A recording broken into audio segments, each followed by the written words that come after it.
Hey guys, welcome back to yet another episode of how to deal with your garlic scapes. We did the pickling earlier. This one, we're just going to put together some garlic scape butter. So easy, an idiot could think of it, and this idiot did. So generally the recipes that I've seen is, for a block of butter, which is about 450 grams. They're looking about 12 scapes.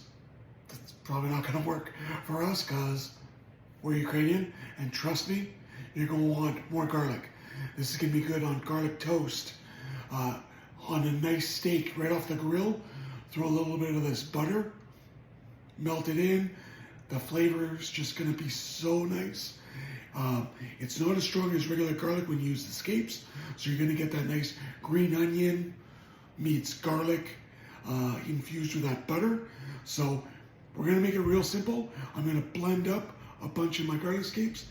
I'm gonna measure out, once it's blended, probably about a 2-to-1 ratio of scapes to butter. So butter's about 450. We're gonna do about 225 of the scapes.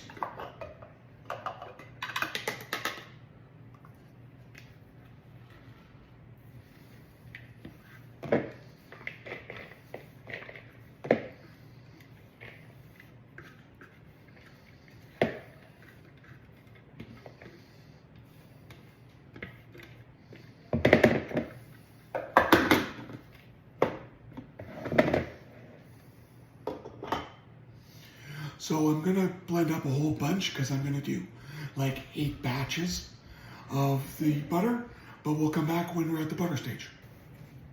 I tell you, if blending that garlic, don't bring a tear to your eyes. It's when you get fresh scapes, it is so strong and so pungent and fresh. I tell you, if you had smell-o-vision, you would fall in love. So now when it comes to the butter, you're gonna want it softened, at room temperature and minimum. I would not melt it, because when you start melting it, then you start separating your milk fats and everything, and you're not going to have a good blend. This I've stuck in the garage for about a day, and we're in the middle of plus 30, 35 degrees. So when it's softened, I tell you, it's softened.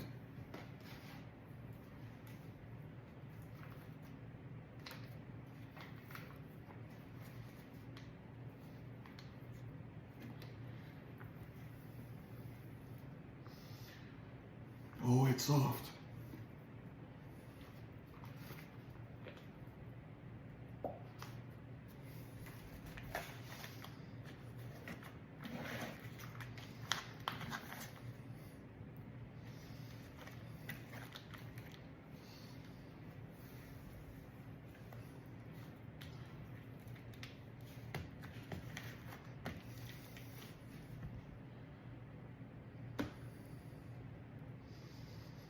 There you go. So like I said, softened butter, we're gonna whip it, and then once it starts to get moving, we're gonna throw in those scapes, and then that butter will actually lubricate the scapes so that they're able to mince a little bit finer. So that's what we're gonna do.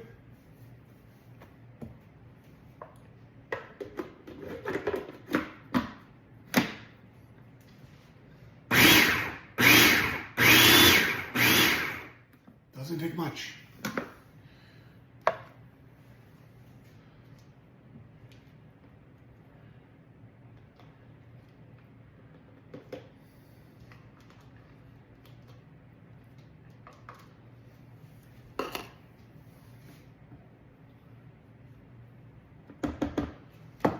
And let the fun begin.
Oh yeah, that's got a lot of punch to it.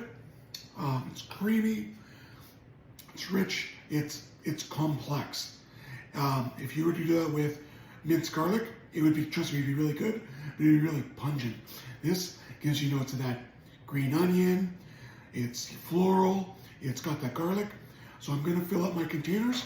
Now, if you choose, you can lay this out in some parchment paper and roll it up, lay it in a tube and freeze it. I'm gonna put them in containers because I like having that lid on, where I can just throw it in the fridge once it comes out of the deep freeze, or leave it on the counter and not have to worry about someone smooshing into it. So I'm gonna fill this and then just rinse and repeat. I'm gonna do 3 more cubes and that's where we're going.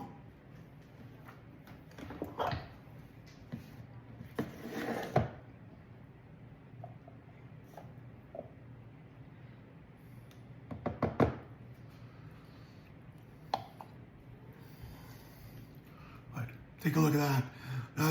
That's the most delicious farmyard pistachio you'll ever find.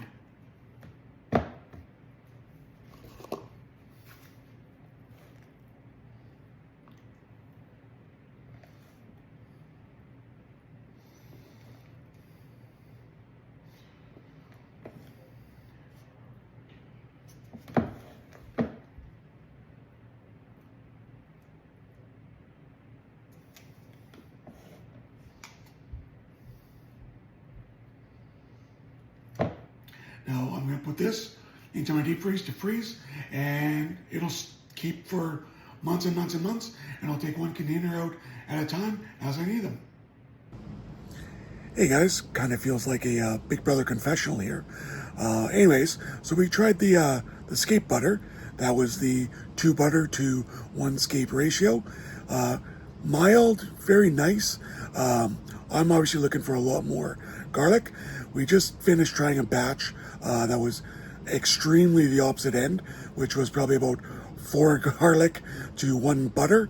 I found it a little bit on the bitter side, so I'm thinking I'm gonna make another batch and try a batch of garlic Scape cream cheese at probably a 2 to 1 ratio, 2 garlic to 1 butter or cream cheese, and we'll go from there. Like I said, the original recipe did work out nice and mild, but I'm looking for a little bit stronger garlic flavor, and that's my advice. Okay, so I've cut my Scapes up. They're a little bit smaller, a little bit easier for the processor to manage. So we're just gonna throw them in the processor.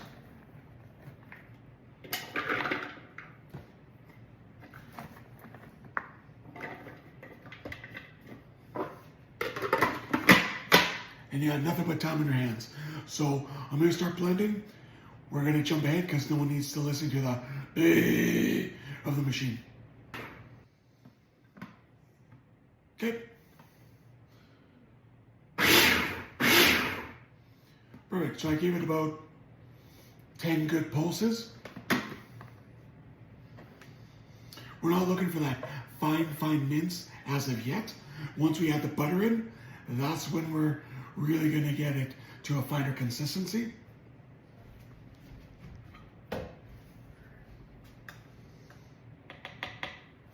For now, it's kind of like a relish, like, you know, cucumber relish on your hot dog kind of consistency.